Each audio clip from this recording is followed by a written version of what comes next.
So, good day everyone. The topic for today is about Lesson 9, the globalization of religion.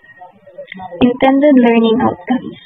At the end of this section, you are expected to explain how globalization affects religious practices and beliefs, and analyze the relationship between religion and global conflict and peace. So this means we are expected to understand and describe how the increasing interconnectedness of the world through media, migration, trade, and etc. For instance, dahil sa teknolohiya or paglalakbay natin sa iba't ibang bansa, maaring magbago or ma-impluwensya ng mga tradisyon at paniniwala ng isang relihiyon. Religion plays a vital role in the lives of Filipinos, where Filipinos' values are anchored on affects attitudes, characters, and perspectivism. This truth is not inclusive to Filipinos. It is true to most of the former third world developing countries and even the West. So, globalization can refer to the world interconnectedness of all areas of contemporary social life.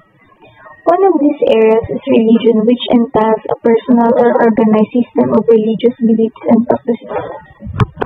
When we say globalization, or ang pagkasubong ng mas madali at mas mapalawak ang koneksyon sa pagitan ng iba't ibang bansa at mga tao sa buong mundo.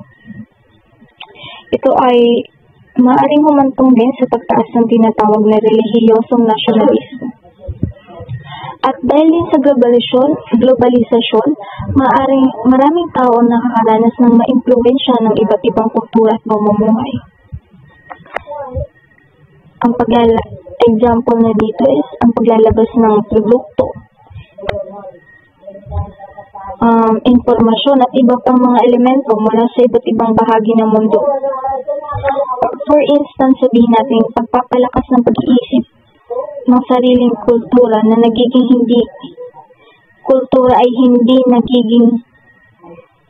hindi napapansin or nabubuo. So, how does globalization affect religion? Globalization gave rise to religious nationalism, closely associated with particular religious beliefs and appellation. So, kapag sinabi natin nationalism is closely associated with particular religious beliefs and appellation, ibig sabihin ay ang damdaming nasyonalismo or matatag at malapit ang ugnayan sa mga paniniwala at pagkikilanlan ng relihiyon. And ipinapakita nito ang pag-ibig sa bansa. At pagkakakilanlan bilang isang mamamayan ay may malakas na impluwensya sa mga relihiyosong pananaw ng isang tao. For example, in the Philippines, crafting the law is sometimes anchored on the lawmakers' belief in Christianity. In 2018, a National Bible Day was declared as a special working holiday.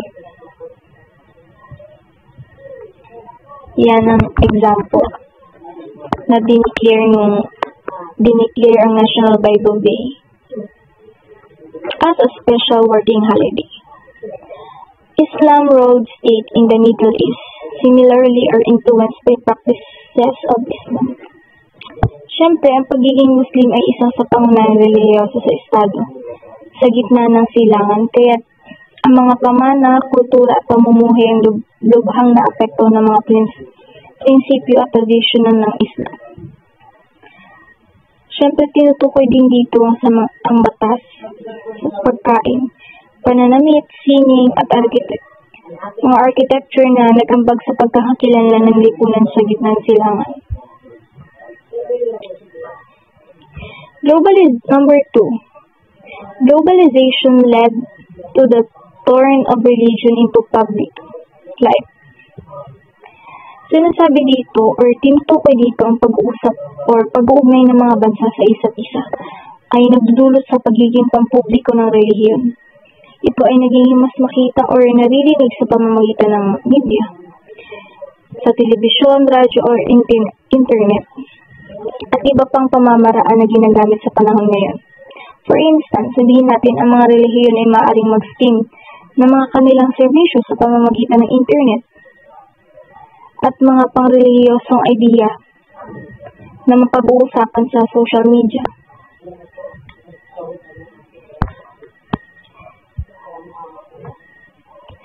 The open, forceful, and influence of religious traditions such as the Catholic liberation theology and Islamic fundamentalism from private sphere into public life.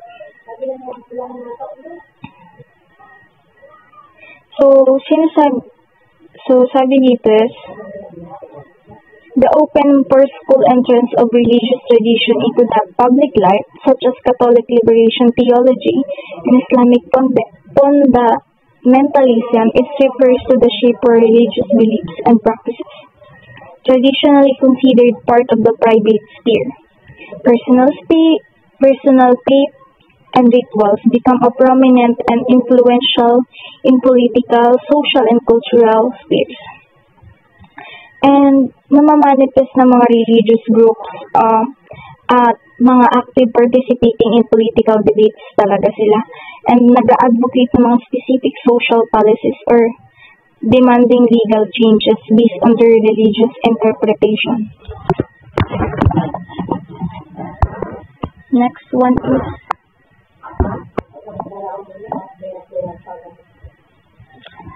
ang ibig sabihin ng Islamic fundamentalism ay ang example nito ay ang mga tayo nagsimula sa mag-atake sa mga pampubliko. Nagiging aktibo to sa politika or naglalabas ng ideya na ang kanilang pananampalataya ay ang tanging tamang paraan ng pamumuhay.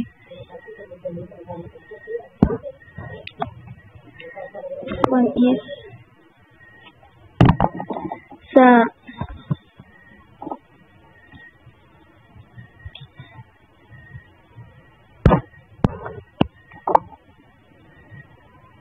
Number 3, globalization affected the proliferation of international terrorism, religious extremism. So, sinasabi dito, nakaka-apekto sa pagkalat ng international na terrorists sa pamamagitan ng iba't ibang paraan. At nagdudulot ito ng pagkakataon para sa mga terorista na magpalitaw ng kanilang mga pananaw or mag-recruit sila ng mga miyembro para makabuo or mas lalong lumaki yung organization nila. Bukod pa dito, ang globalisasyon ay nakaka-apekto din sa pag-atras ng mga bansa sa mga pandaibigang pamantayan or sistema ng seguridad.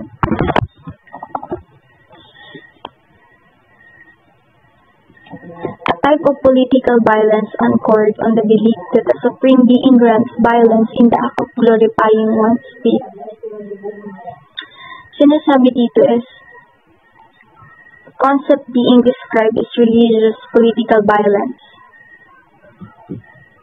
specifically where individuals or groups use violence in the name of their faith, believing that the act is divinely sanctioned and glorifies their beliefs. So, sinasabi dito na ang pampolitika na karahasan ay batay sa paniniwala ng Diyos or paghihintulot ng karahasan bilang isang pagpapakita ng pagpapahalaga sa pananampalataya. So, this means political violence is based on the belief that God allows violence as a way of glorifying one's faith.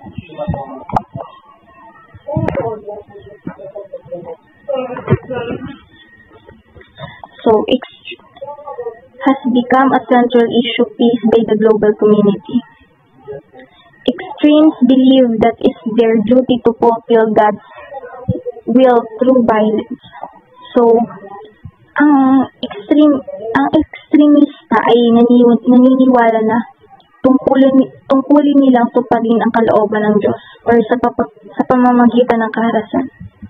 Para sa kanila, ang paggamit ng dahil sa isang paraan or pagsunod sa mga relihiyosong paniniwala or layunin, kahit ito ay salungat sa tunay na aral ng pananampalataya. 2017, the Islamic State of Iraq and Syria (ISIS), a known extremist group, triggered the locals of Mindanao to launch the Marawi Siege for 5 months. So, sinasabi dito na ang mga extreme group ay nakaka-impluwensya sa ilang local na militanteng grupo sa Mindanao upang ilunsad ang tinatawag na Marawi Siege sa loob ng 5 buwan. At sinakop din nila ang lungsod ng Marawi. Kaya nagdulot ito ng matinding labanan sa pwersa ng gobyerno at nagresulta din sa malaking pinsala sa lungsod pati na rin sa paglikas ng libo-libong residente. At ang pamahalaan din ng Pilipinas ay kasama ang military sa nagawa ng matinding operasyon upang mabawi ang lungsod ng tuluyan ng nagpatalo sa mga armadong grupo kasi sobrang lakas talaga nila. Sinakop nila or na-impluwensyahan talaga nila ang Marawi. Number 4, globalization prompted the increase of individual religiosity. Ito din ay nagdudulot ng mas malawak na ugnayan or palitan ng kultura, idea at paniniwala sa buong mundo at mas lalong bukas sa mga tao sa iba't ibang relihiyon at pananampalataya. At kaya mas sa halip na humina or mas tumindi pa ang personal sa paniniwala o pagiging relihiyosong maraming tao, mas ginawa nila ang tugon sa hamon ng makabagong panahon.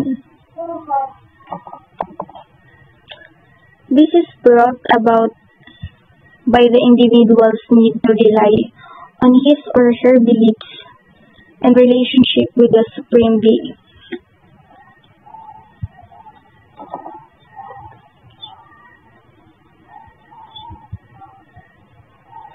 For some, it is a reaction based on one's frustration towards institutionalized religions. For others, they just do not want to belong to or engage in any organization. So, nasabi dito na ang pangangailangan ng isang tao na umasa sa kanyang sarili or paniniwala sa personal na ugnayan sa isang makapangyarihang nilalang or sa Diyos. Para sa ilan, ito rin ang reaksyon sa pagkadismaya nila sa institutional ng relihiyon. Ang mga organisasyon may istruktura or sa pamamahalan ng kinalaman ng pananampalataya.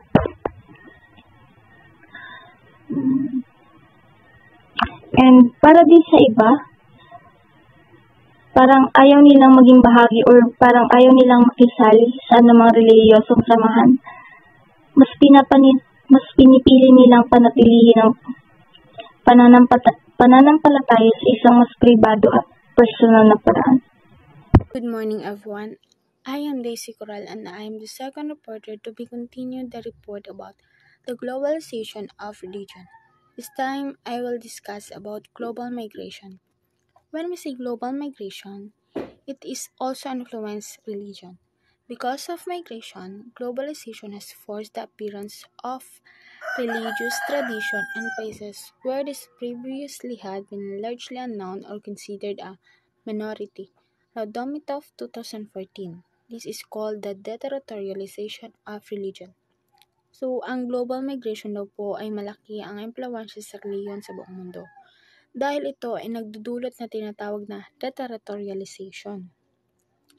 Dahil sa paglipat ng mga tao, ang mga tradisyong pangrelihiyon ay hindi na limitado sa kanilang pinagmulan, kundi kumakalat at nagbabago sa iba't ibang lugar.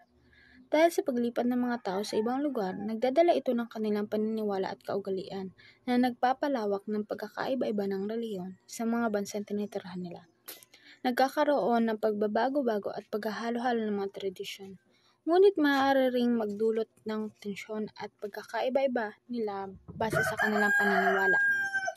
For example, a religion might be common in one country, but because people from that country move to other countries, that religion becomes more common in those new places as well. This spreading of religions beyond their traditional location is called deterritorialization of religion. So, sa madaling salita po, ang global migration ay nagbabago sa mapa ng relihiyon na ginagawang mas malawak at pabago-bago ang pagsasagawa nito. Next is deterritorialization. So, gaya ng nabanggit ko po kanina, ang deterritorialization daw po means that culture, including religion, isn't tied to a specific place anymore. Because of globalization and migration, religion are found in many places where they weren't before, like Islam in Europe or Christianity in Arab countries. This shows how culture can spread and exist beyond its original location. Next is global migration again. So, it is also resulted the westernization of the West. The West, which is the starting point for the spread of world religions, is now the recipient of new system of beliefs from the East. This is also a rise in the number of believers of Asian religion like Zoroastrianism, Confucianism, Buddhism, and Taoism. Ang Westernization of the West daw po ay tumutukoy sa paglaki ng impluwensya ng mga relihiyon at paniniwala sa silangan sa mga bansang kanluranin. Dahil raw po, ang mga pangunahing relihiyon sa mundo ay nagmula sa kanluranin o West at kumakalat patungo sa silangan o sa Ingles ay East. Ngayon naman ay dahil sa paglipat ng mga tao mula sa bansang silangan patungo sa bansang kanluranin or West to the East, ito raw po ay tumataas ang bilang ng mga sumusunod sa mga relihiyong Asyano tulad ng Zoroastrianismo, Confucianismo, Buddhismo at Taoismo. At ito ay nagpapakita ng mas malawak na palitan ng kultura, kung saan ang mga tao sa silangan ay nakakakuha ng atensyon o kasama o bilang kapilit ng mga tradisyonal na relihiyon sa kanluranin. So, due to the migration, mas malaki ay nagiging mas maimpluwensya ang global migration. So, next is how is religion influenced by global trends and impulses? One is religion is influenced by global trends and impulses and is forced to respond to newfound situation. Global trends and events significantly impact religion. Dahil sa mga bagong teknolohiya, mga kilusan ng mga tao, at mga pagbabago-bago sa politika, kaharap ng mga bagong hamon at pagkakataon ang mga relihiyon. Halimbawa na lang po nito ay ang paglaganap ng internet at social media. Mas madaling kumalat ang mga ideya tungkol sa relihiyon sa iba't ibang bansa dahil na lamang sa teknolohiya. Dahil dito, mas madaling magkakonektado ang mga tao na may iisang paniniwala. Pero mas madali ring magkaroon ng mga hindi pagkakaunawan dahil sa dahil may kanya-kanya tayong paniniwala at halos hindi ito magkakapareho. Number 2 is the use of social media as a tool for evangelization. Dito naman daw po, dahil sa pamamagitan ng social media, ay may malaking epekto sa relihiyon. The digital evangelization uses platforms like Facebook and YouTube to spread religious message na nagpapataas ng kakayahang ma-access, pagbabahagi ng nilalaman at pagbuo ng komunidad at direktang komunikasyon.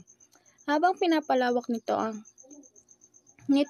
at nagtataguhin ng pandaigdigang pagkakaisa, nagpapakita rin ito ng mga hamon gaya na lamang ng maaari nitong pahinain ang tradisyonal na otoridad sa relihiyon at mapadali ang paggalat ng maling impormasyon.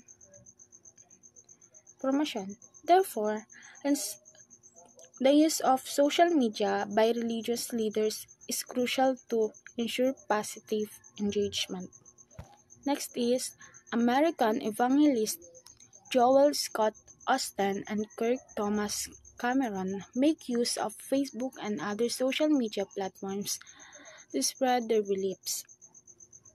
So dito naman po ay ang mga American evangelists po like Joel Austin and Kirk Cameron that they use Facebook and other social media platforms to share religious beliefs with a vast audience. Ang kanilang paggamit po ng social media is a form of digital evangelization, allowing them to bypass traditional methods of spreading their message, like in-person sermons or television broadcasts, and reach a much wider group of people. Ito po ay nagpapakita kung paano binabago ng globalisasyon at teknolohiya ang paraan ng pagbabahagi ng paniniwalang pangrelihiyon at nakakaapekto sa mga gawin ng relihiyon. Number 4 is they made a global and borderless reach. Dito naman, mas madaling kumalat ang mga relihiyon sa buong mundo dahil raw po sa globalisasyon. People traveling and migrating bring their faiths with them, while technology like the internet lets religious groups connect globally. This increased interaction can lead to both growth and conflict between faiths, requiring religions to adapt their approaches to reach diverse audience. Next is the call of ecumenism among Christian churches to have closer relationships and better recognition. In 2006, the Catholic Orthodox Dialogue transferred. So, globalization encouraged Christian churches to work together to ecumenism, increase communication, make it easier for different groups like Catholics and Orthodox Christian to talk and find common ground, aiming for better relationship and possible even unification. This reflects a wider global trend of cooperation. So, in summary na po, global trends influenced by religion is yung mga sikat ngayon like social media and the call for interfaith dialogue are forcing religion to adapt their practice and outreach, as seen in the use of social media for evangelization and the growing movement towards ecumenism, which is natural na sa atin kasi buong mundo ay apektado ng social media at lahat tayo gumagamit nito. Kaya kadalasan, yun na rin ang ginagamit ng ibang religions para ma-adapt yung ibang paniniwala nila. Yun lamang po. Thank you. Hello everyone, I am Hani Jillian B. David, and I am going to discuss the interaction of religion and culture resulted in a global-local religion. So what do we mean by global-local religion?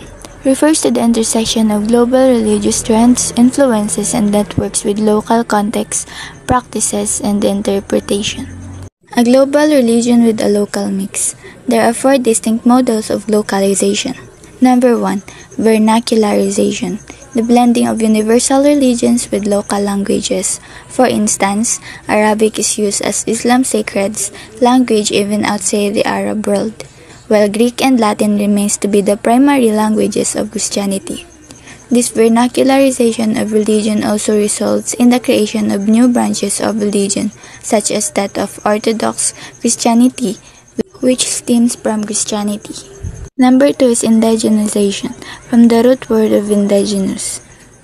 Transform a universal religion to suit the specifics of a particular ethnic group. An example is the practice of Islam by various ethnic groups in the Zamboanga Peninsula. Another example is the blending of African tradition forms of religiosity and Christianity in Brazil and the Caribbean. Ang halimbawa daw po nito ay ang pagsasagawa ng Islam ng iba't ibang pangkat etniko sa Zamboanga Peninsula. At isa pang halimbawa ay ang paghahalo ng mga tradisyonal na anyo ng relihiyon ng Afrika at Kristyanismo sa Brazil at Caribbean. Number 3 is nationalization.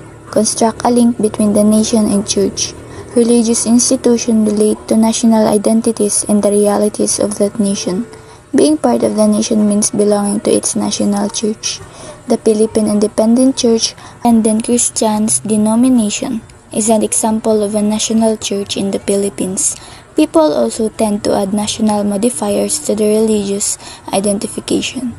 Example is Greek Orthodox Christianity. Sa madaling salita po, ang nationalization is the process of taking privately controlled companies, industries, or assets and putting them under the control of the government. Number 4 is transnationalization, has complemented religious nationalization by focusing groups on identifying specific religious traditions of real or imagined national homelands. Iglesia ni Cristo is one good example of this. This Christian organization is national in scope, but it has an international reach that is easily identified as Filipino in its roots and central authority. Good day everyone, my name is Gilbert Dedea. I am discussing the two opposing results of globalization of religion. So the number 1 is religion has been a source of global conflict. Ang ibig sabihin po nito ay may mga iba't iba po tayong relihiyon na nagiging sanhi ng pagiging komplikado sa buong mundo na kung saan mayroon po tayong iba't ibang paniniwala tungkol sa Diyos at interpretasyon na kung saan may mga tao po na pinipilit po nilang akitin yung mga ibang religion para po sa mga iba't ibang paniniwala nila. So sa number 2 naman po ay religion has been a source of global peace and religion plays a role in a global conflict. So ang ibig po sabihin nito ay ang religion po ay maaaring maging sanhi ng kapayapaan o komplikado sa mundo. Sa pamamagitan po ng marami pong religion ang nagtuturo ng pagmamahal, pagkakaisa at pagrespeto sa kapwa. At meron naman pong mga religion ay maaaring magbigay ng pagkakaisa sa mga tao at komunidad. So ang naman po nito, ang bakit po naging conflict ay dahil po sa mga pagkakaiba ng paniniwala at interpretasyon ng reliyon at maaaring magdulot ng away at labanan. Tapos sa mga naman po sa paggamit po ng reliyon, pwede din po sa paggamit ng reliyon sa politika. Pwede din po yun ang reliyon dahil po sa pamagitan ng ang reliyon ay maaaring gamitin upang ipilit ang sariling interes o ideolohiya. So the number 1 is, in Britain, Muslims were linked to the jihadist attack in June 2017 on the London Bridge. So ang ibig sabihin nito, sa Britain daw po, ilang Muslim ang inaiugnay sa isang jihadist na pag-atake sa London Bridge noong Hunyo 2017. Isa tong halimbawa kung paano nagagamit ang relihiyon sa marahas na paraan batay sa radical na paniniwala. Number 2 is, Jewish extremists in Israel were accused of targeting and beating Palestinians also in June 2017. So, sa Israel daw po, ilang ekstremistang Hudyo ang inakusahan ng pananakit at pag-aatake sa mga Palestino noong Hunyo 2017. Ito ay nag-ugat sa atensyon sa pagitan ng mga relihiyosong grupo at pagkakaiba ng paniniwala. Sa number 3 is, the American-based organization New Christian Right questioned the teaching of evolutions in school in the same year. So dito naman po is, sa Amerika daw po, ang grupong New Christian Right ay tumutol sa pagtuturo ng teorya ng evolution sa mga paaralan noong 2017. Naniniwala silang salungat ito sa turo ng kanilang reliyon. And number 4 is, all these are because of one's understanding and interpretation of institutional belief and their religions. So ito naman po is, ang mga pangyayaring ito ay bunga ng pagkakaibang interpretasyon at pag-uunawa sa mga relihiyosong paniniwala at institusyon. Maaring magdulot ito ng hindi pagkakaunawaan, alitan o kahit karahasan.